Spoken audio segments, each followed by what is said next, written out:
Hello friends, I'm Dr. Colonel Sandeep Karunakaran, Medical Director of Medicover Fertility India.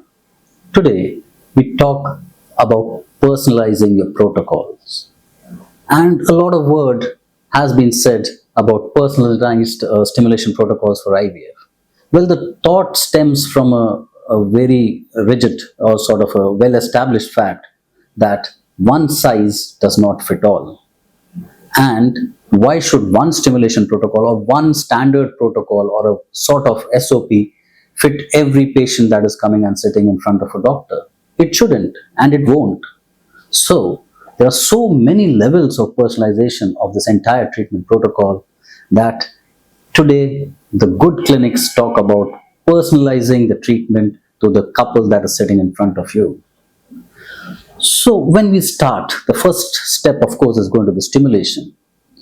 There are so many factors which determine the outcome when it comes to stimulation. The weight of a patient, obviously giving rise to its BMI. The hormonal levels on the day of the menstruation. The antral follicle count. Are there any pre-existing conditions of the lady? Is she suffering from adenomyosis? Is she suffering from endometriosis? Is she being inflicted by diabetes? Thyroid levels may be haywire, and there may be so many autoimmune disorders which needs to be looked into when you personalize this stimulation protocol.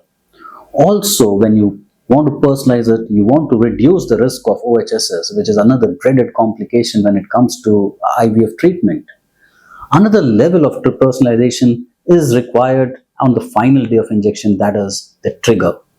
We have to personalize this trigger depending on the patient rather than use the same trigger for everyone. It doesn't end there. Sperm selection also requires personalization. Which sperm preparation methodology will you use for that semen sample has to be determined by the parameters of the semen sample. Do you want to actually take an ejaculate, or do you want to go in for a surgical sperm retrieval?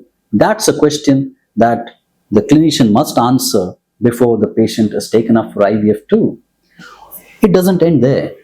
Even the culture media needs personalization. Do you really want to do a single step culture, or do you want to do a sequential culture? That requires a bit of personalization. Whether you want to go in for conventional IVF, or do you want to do ICSI for all?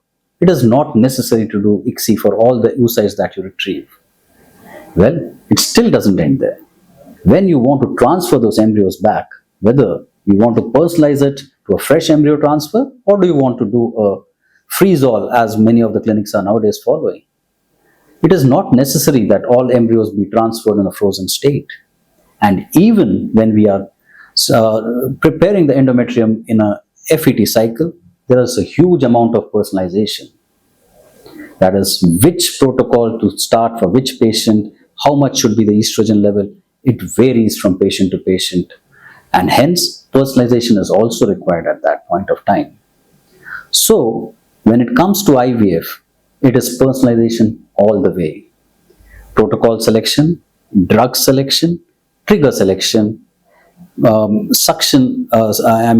needle selection when you're doing the ovum pickup, the culture media selection, the sperm preparation selection, selection between conventional IVF or ICSI, which culture media to use, any special steps that needs to be done in the entire process of embryology, what protocol to follow when you're stimulating or making the endometrium grow, and which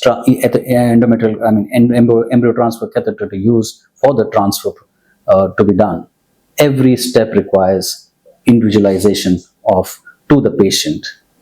So the in thing today happens to be personalized IVF for all. Thank you.